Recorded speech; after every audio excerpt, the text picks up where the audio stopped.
Merci Madame le maire, chers collègues. Alors j'ai préparé un petit PowerPoint qui va être rapide et je reviendrai tout à l'heure sur la première page, au bout d'un certain nombre de pages. Là, je le dirai à ceux qui sont en charge de passer les slides. Alors, quitte à me répéter chaque année, je le redis encore cette année, la prévention de la délinquance est inséparable d'une vraie politique de sécurité au sens global du terme, pour ne pas dire au sens noble, mais je l'ai dit quand même. Notre plan d'action 2023 traduit notre volonté d'intégrer durablement cette prévention dans les quartiers, dans tous les quartiers, je précise bien tous les quartiers, et plus particulièrement certes dans les quartiers sensibles, en la destinant aux publics les plus vulnérables en raison de leur âge, soit en raison de leur âge, soit en raison de leur situation de précarité, soit en raison d'un contexte familial défaillant, ou encore soit en raison d'autres motifs. Ce plan d'action reflète, vous pouvez tourner, ce plan d'action reflète les grands axes de notre politique, de notre stratégie, territoriale de sécurité et de prévention de la délinquance, qui sont au nombre de 6, à l'exception de l'axe relatif à la tranquillité publique, qui relève, lui, plus de la dissuasion-répression et qui est traité sur un plan plus opérationnel dans d'autres instances. Slide suivant. Ce plan de prévention de la délinquance 2023 du CLSPD comprenait 54 actions qui étaient proposées par 33 associations. Sur ces 54 actions, 3 actions n'ont pas été retenues pour des raisons variées. La première ne concerne que très peu les jeunes lillois, la seconde ne correspond pas aux axes de la stratégie, et la troisième c'est concerner une association qui n'est plus en mesure d'assurer ses objectifs. C'est l'association Léo Lagrange sur le Vieux-Lille. Voilà, donc, et une action qui a été différée, celle de Parole d'habitants, pour le projet de pôle ressources à l'île Sud, mais qui est différée simplement et qui va être prise en cours d'année 2023 et qui concernera le secteur des 3 tours. Je me retourne vers ma collègue Alexandra Lechner, les 3 tours de la rue Alexandra David-Del. Donc 50 actions ont été retenues qui représentent un montant de 496 424 € contre 489 167 € pour 2022. Vous constatez donc que nous sommes restés au même niveau que l'an dernier, voire un peu plus d'ailleurs, puisqu'il y a à peu près 8 000 € d'écart dans un contexte budgétaire pourtant très tendu. Sur ces 50 actions, 7 sont de nouvelles actions. Je les ai énumérées pour que vous les voyiez précisément puisqu'il s'agit de nouvelles actions. Je vais passer rapidement dessus, simplement pour vous dire que ces actions, ces actions nouvelles touchent des territoires qui sont divers sur la ville de Lille et sont diverses aussi par leur nature, mais concourent toutes au même objectif, c'est-à-dire à la prise en compte très en amont de la prévention de la délinquance concernant les jeunes en particulier. C'est ce que nous cherchons et je le dirai tout à l'heure en revenant sur les axes qui concernent notre plan de prévention de la délinquance. Je le dirai, nous avons privilégié l'axe 1 qui est la prise en compte le plus en amont possible de la prévention de la délinquance.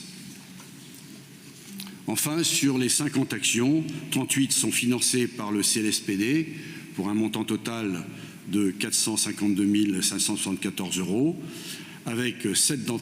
pour 7 d'entre elles qui sont obtenues par des compléments de financement d'autres délégations. Je pense en particulier aux délégations d'égalité femmes-hommes. Enfin, 12 actions sont en cofinancement avec la délégation de politique de la ville, avec mon collègue Arnaud Deslandes, puisque nous travaillons de concert sur ce plan de prévention de la délinquance. À ce propos, d'ailleurs, je voudrais répondre à Madame Spielbout que dans ce plan de prévention de la délinquance, ce plan contient des actions qui sont tournées vers des jeunes, justement, vers des jeunes et pour lesquels on les sensibilise sur l'accès aux médias et sur les dangers notamment des réseaux sociaux. Donc vous voyez bien que ce thème-là est retenu en particulier dans ce plan de prévention de la délinquance. Il concerne notamment sur la médiation sociale à l'école, Citeo et d'autres actions, parce que dans ces actions, bien sûr, il y a certes un objectif principal, mais il y a des objectifs secondaires qui sont non pas affichés dans ce plan d'action, mais qui sont des objectifs secondaires qui prennent en compte tout le spectre de la prévention de la délinquance. Je voudrais que nous revenions sur le deuxième slide qui concerne les axes de la stratégie. Voilà, très bien. Donc sur ces axes, comme vous pouvez le constater, nous avons mis l'accent sur la prévention de la délinquance le plus en amont possible, celle qui concerne les plus jeunes. 23 actions sont concernées pour 34% du budget concerné. Et pourquoi les plus jeunes? Parce que je me référerai à l'écrivain breton Jean Guéhenno, qui est connu des Bretons, mais qui est certainement connu des Lillois aussi, parce que c'est quelqu'un qui a commencé à travailler à 14 ans dans l'industrie de la chaussure à Fougères et qui a fini par accéder à l'école normale supérieure et qui est devenu professeur agrégé. Et Jean Guéhenno disait justement: on ne revient pas de certaines impressions de l'enfance, elles fixent la couleur de l'âme. Et parmi ces actions emblématiques de l'axe 1, citons les deux actions de Cédra Girard-Pège, l'une intervenant dans les quartiers politiques de la ville et qui va vers les familles ayant des enfants présentant des conduites problématiques, et l'autre soutenant la relation parent-enfant, visant ainsi à réduire les violences familiales et tout ce qui touche à la marginalisation. Également deux actions emblématiques du CARUD Oxygène intervenant sur les conduites addictives dans les collèges Louise Michel et Verlaine. À ce propos d'ailleurs, puisque je parle de conduite addictive, rappelons-nous que la consommation de stupéfiants a augmenté de 13% au plan national entre 2022 et 2023 et que les trafics ont augmenté de 4% également entre 2022 et 2023. Il y a là une marge importante.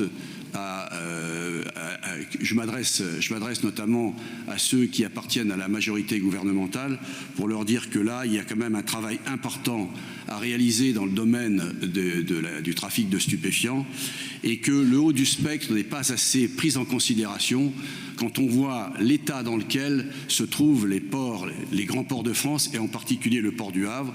Il suffit de se référer actuellement aux articles de presse concernant les trafics de cocaïne dans le port du Havre. Et là, on s'apercevra quand même que la réorganisation actuelle prévue par le ministère de l'Intérieur, la réorganisation de la police nationale, eh bien, est en train de nous priver du haut du spectre parce qu'il s'agit aujourd'hui de départementaliser la police judiciaire alors que celle-ci travaille sur un plan interrégional et qu'en la départementalisant, eh bien, on va limiter son action interrégionale et donc limiter le traitement du haut du spectre. Il y a également dans ces actions, les actions qui concernent le décrochage scolaire, avec itinéraire en particulier, et puis les actions de médiation à l'école. Avec Citeo, 4 collèges sont concernés et 7 écoles élémentaires. Concernant l'axe 2, il convient de rappeler la forte augmentation au plan national également, puisque je rappelle, j'ai en main là un dossier sur l'insécurité et la délinquance en 2022, et il est dit qu'en France, la quasi-totalité des indicateurs de la délinquance enregistrés sont en hausse en 2022 par rapport à l'année précédente. Vous voyez quand même qu'il reste encore du travail à réaliser. Et là, je m'adresse au plan national, puisqu'il s'agit du plan national, je m'adresse au gouvernement. Donc concernant l'axe 2, les violences conjugales, intrafamiliales et conjugales ont augmenté de 17% et les violences sexuelles de 11%. Donc vous voyez qu'il est important quand même que nous apportions notre concours aux personnes qui sont victimes de violences conjugales et de violences sexuelles et de violences tout court en général d'ailleurs. Et nous avons quelques actions emblématiques à ce sujet qui sont menées par l'association d'aide aux victimes qui assure cette prise en charge des personnes victimes de violences à l'hôtel de police grâce à 2 personnes, un juriste et une intervenante sociale que nous finançons, et de même qu'à une prise en charge de ces personnes victimes de violences aux unités médico-judiciaires, au CHR. Citons également les 2 actions de Solfa qui visent à sortir les femmes de la violence par l'écoute, l'accueil et le suivi. Toutes ces actions concourent à libérer la parole sur des sujets jusqu'alors enfouis dans les profondeurs familiales et qui, si vous me permettez, finissent, grâce à ces actions, finissent par donner tort à Créon lorsqu'il disait à Antigone « Rien n'est vrai que ce qui n'est pas dit ». Concernant l'axe 4, eh oui, mais ça vient de mes lectures, hein, ce n'est pas des citations que j'ai apprises par cœur.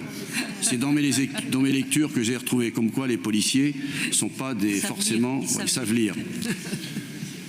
Je continue.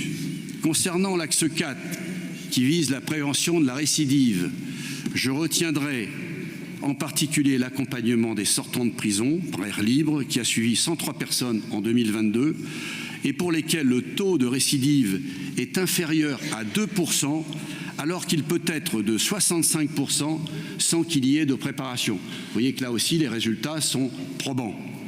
Et l'accompagnement, autre action importante, l'accompagnement en milieu ouvert par l'association Prisme, qui d'ailleurs a été primée par le prix Prève décerné par le Forum français de sécurité urbaine cette année, une association lilloise qui a été primée par le Forum français de sécurité urbaine. Enfin, l'axe 6 qui vise à l'accompagnement des personnes vulnérables et lui repose sur des actions fortes comme l'accompagnement des personnes en errance par abège et l'intervention en milieu prostitutionnel par itinéraire et le nid. Voilà, Madame le maire, j'en ai fini de mon intervention.